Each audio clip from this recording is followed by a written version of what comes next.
Saudara-saudari terkasih, hari ini bacaan Injil dalam liturgi menampilkan kepada kita gambaran yang penuh cahaya, yaitu kisah tentang transfigurasi Tuhan. Untuk menceritakannya, penginjil mengingat kembali pengalaman para rasul dan melukiskan Kristus berdiri di antara Musa dan Elia. Sabda Allah yang menjadi manusia berada di antara hukum Taurat dan para nabi. Dialah kebijaksanaan yang hidup, yang menggenapi setiap firman Allah. Semua yang telah Allah perintahkan dan ilhamkan kepada manusia menemukan pemenuhan yang sempurna dan terakhir dalam diri Yesus.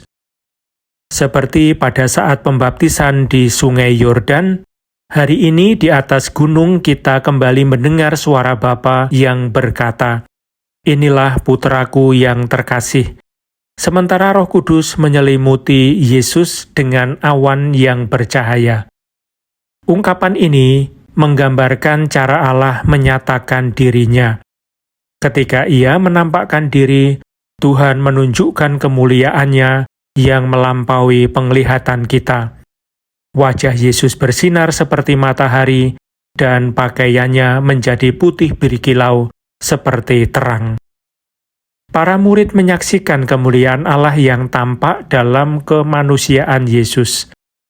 Petrus, Yakobus, dan Yohanes melihat kemuliaan yang penuh kerendahan hati, bukan untuk dipertontonkan kepada banyak orang, melainkan sebagai pengalaman yang mendalam dan istimewa. Peristiwa transfigurasi ini menjadi gambaran awal cahaya Paskah, yaitu peristiwa wafat dan kebangkitan Kristus dari kegelapan menuju terang yang baru. Cahaya itu dipancarkan Kristus kepada semua orang yang tubuhnya dilukai oleh kekerasan, yang menderita berat, dan yang hidup dalam kemiskinan serta keterasingan. Ketika kejahatan merendahkan tubuh manusia menjadi sekedar barang atau massa tanpa wajah, justru tubuh itulah yang dipenuhi kemuliaan Allah. Sang Penebus mengubah luka-luka sejarah menjadi terang, menerangi pikiran dan hati kita. Pewahyuannya adalah kejutan keselamatan. Apakah kita tersentuh dan terpesona olehnya? Apakah kita memandang wajahnya dengan rasa kagum dan kasih? Menghadapi keputusasaan karena tidak percaya kepada Allah, Bapa memberikan putranya sebagai penyelamat. Dalam kesepian sikap ragu dan tidak pasti, Roh Kudus membebaskan kita dengan menawarkan persekutuan hidup dan rahmat yang kekal. Di tengah iman kita yang masih lemah, ada kabar tentang kebangkitan di masa depan. Inilah yang dilihat oleh para murid dalam cahaya Kristus yang gemilang. Tetapi untuk memahaminya, mereka membutuhkan waktu. Waktu untuk diam dan mendengarkan sabda, serta waktu untuk bertobat dan menikmati kebersamaan dengan Tuhan.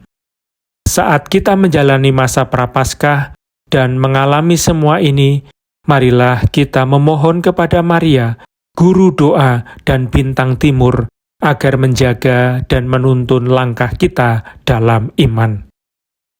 Saudara-saudari terkasih, saya sangat prihatin melihat apa yang sedang terjadi di Timur Tengah dan di Iran pada saat-saat yang sulit ini.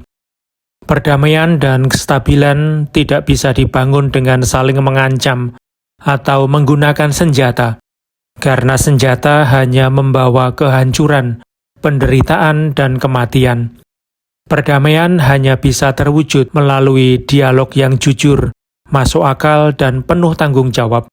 Karena ada risiko terjadinya tragedi besar, saya dengan sungguh-sungguh mengajak semua pihak yang terlibat untuk menghentikan kekerasan sebelum situasinya menjadi semakin parah dan tidak bisa diperbaiki.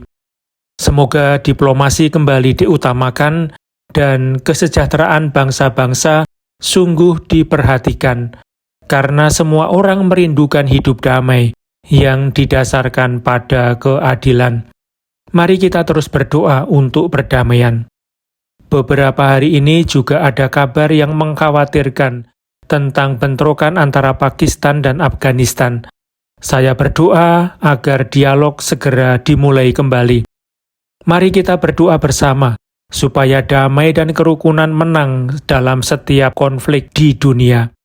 Hanya damai yang merupakan anugerah dari Tuhan yang bisa menyembuhkan luka-luka antar bangsa. Saya juga menyatakan kedekatan saya dengan masyarakat di negara bagian Minas Gerais, Brasil, yang terkena banjir besar. Saya mendoakan para korban, keluarga yang kehilangan rumah, dan semua orang yang terlibat dalam usaha penyelamatan. Dengan penuh kasih, saya menyapa kalian semua, umat di Roma, dan para peziarah dari berbagai negara. Secara khusus saya menyapa kelompok umat Kamerun yang tinggal di Roma bersama Ketua Konferensi Wali Gereja negara mereka, yang jika Tuhan mengizinkan akan saya kunjungi pada bulan April nanti. Saya juga menyambut umat dari Keuskupan Yasi di Rumania, dari Budimir dekat Kosice di Slovakia, dari Massachusetts, Amerika Serikat, serta Persaudaraan Santísimo Cristo de la Buena Muerte dari Jaén, Spanyol. Salam juga saya sampaikan kepada umat dari Napoli, Torre del Greco, Afragola, Caralio, Vallegrana, Comitini, Crotone, Silvi Marina, dan paroki Santo Luigi Gonzaga di Roma. Juga kepada para pembina pramuka dari kelompok Val di Lasi dekat Verona, serta para remaja dari Faenza yang telah menerima sakramen Krisma. Saya mengucapkan selamat hari Minggu untuk kalian semua.